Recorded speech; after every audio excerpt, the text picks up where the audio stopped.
हजारों मील दूर जर्मनी में विराज और आदित्य एक बिल्कुल अलग मिशन पर थे। वो आरव को बचाने आए थे। हवेली के बाहर खड़े होकर विराज ने गहरी सांस ली। उसे पता था कि अंदर क्या इंतजार कर रहा था, लेकिन आरव के लिए वो कुछ भी करने को तैयार था। यही है आरव, आदित्य ने फुसफुसाते हुए कहा। हवेली की दीवारें ऊंची थीं, लेकिन विराज के इरादे उससे भी ऊंचे थे। वो जानता था कि अंदर दर्जनों आदमी उसका इंतजार कर रहे हैं, लेकिन प्यार के आगे कोई भी दीवार छोटी लगती है। जैसे ही वो हवेली में घुसे, चारों तरफ से आवाजें आने लगी। पहले तो बंदूकधारी आए, फिर तलवारबाज। आदित्य विराज के पास आकर फुसफुसाया, ये मार्शल आर्टिस्ट हैं। ये सुनकर विराज ने तलवारों को देखा और गहरी सांस ली। अगले ही पल लड़ाई शुरू हो गई। विराज लड़ रहा था जैसे उसकी जिंदगी दांव पर लगी हो। हर घूंसा, हर किक, हर तलवार का वार, सब कुछ आरव के लिए था। कुछ मिनटों में ही वो सारे गार्ड्स को हरा चुका था। उसके सामने सिर्फ एक दरवाजा था और उसके पीछे था उसका प्यार। दरवाजा खुला तो विराज की सांस रुक गई। वहां था आरव, रस्सियों से बंधा हुआ लेकिन जिंदा। उसे देखकर विराज की आंखों से आंसू छलक पड़े। उसने जल्दी से रस्सियां काटी और आरव को आजाद किया। आरव छूटते ही उसकी बाहों में गिर गया। तो तुम सच में आ गए विराज। आरव की आवाज में वो खुशी थी जो सिर्फ मिलन के वक्त ही आती है।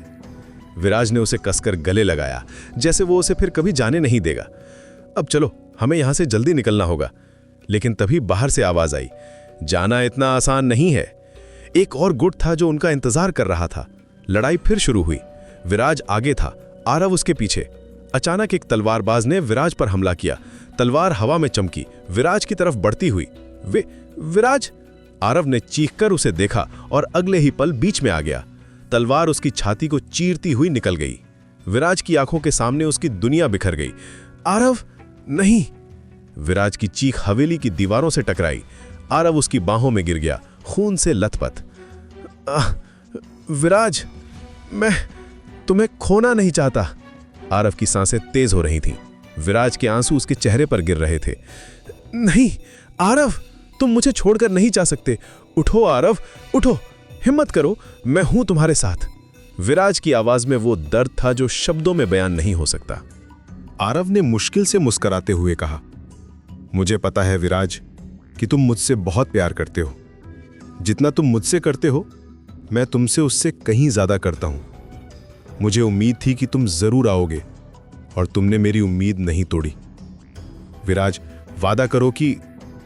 लेकिन वो वादा अधूरा रह गया। आरव ने विराज की बाहों में ही दम तोड़ दिया। विराज की सांसें जैसे रुक गईं। आरव, आरव, नहीं नहीं नहीं, उठो आरव, मैं तुम्हारे लिए पूरी दुनिया से लड़ने के लिए तैयार हूं। बस एक बार उठ जाओ आरव। हवेली की दीवारें उस चीख से गूंज उठी जो विराज के दिल से निकली थी। विराज की आंखें अचानक खुलीं। सांस तेज चल रही थी, माथे पर पसीना था। हवाई जहाज की खिड़की से बाहर देखा तो बादल दिख रहे थे। आरव, नहीं नहीं, वो बुदबुदाया। सपना इतना सच्चा लगा था कि दिल अभी भी तेजी से धड़क रहा था। उसने आरव को खोते हुए देखा था। वो चिल्लाया था, उठो आरव, मैं तुम्हारे लिए पूरी दुनिया से लड़ने के लिए तैयार हूं। बस एक बार उठ जाओ। आदित्य ने उसका कंधा हिलाया। विराज भाई, क्या हुआ? शांत हो जाओ, लगता है आपने सपना देखा है। विराज ने अपना चेहरा हाथों में छुपाया। मैंने उसे खो दिया था। नहीं, अभी कुछ नहीं खोया। हम सही वक्त पर सही जगह पहुंचेंगे विराज भाई, आदित्य ने तसल्ली दी। जर्मनी की जमीन पर उतरने के बाद वो एक अंधेरी गली में गए। यहां कोई साइन बोर्ड नहीं था, कोई पता नहीं था, बस एक छुपा हुआ दरवाजा था। शैडो क्राउन, अंडरवर्ल्ड का सबसे गुप्त ठिकाना। अंदर जाते ही आदिल की आवाज गूंजी, अरे ये तो हमारा शेर भाई है, इतने दिनों बाद। आओ आओ शैडो क्राउन के बादशाह। फौज भी मुस्कुराते हुए आगे बढ़ा। दोनों ने विराज को गले लगाया। हाल चाल पूछोगे तो बस इतना कहूंगा, वक्त मेरे खिलाफ है, मुझे बस तुम्हारी मदद चाहिए। विराज ने सीधे बात कही। आदिल की आंखों में गंभीरता आ गई। तू अकेला नहीं है, तेरे लिए हमारी जान भी हाजिर है। बता क्या करना है, किसकी जान लेनी है कोई? नाम कबीर महाजन। फौज ने तुरंत कहा, बस हो जाएगा। उसने क्या किया, क्यों किया, उससे हमें फर्क नहीं, बस तेरा दुश्मन यानी हमारा दुश्मन। विराज को लगा जैसे कुछ बोझ कम हो गया, लेकिन तभी उसे एहसास हुआ कि मलिक सर दिख नहीं रहे। मलिक सर कहाँ हैं? उसने पूछा। आदिल और फौज की आंखों में दुख आ गया। आदिल ने धीरे से कहा, नहीं, मलिक सर अब नहीं रहे।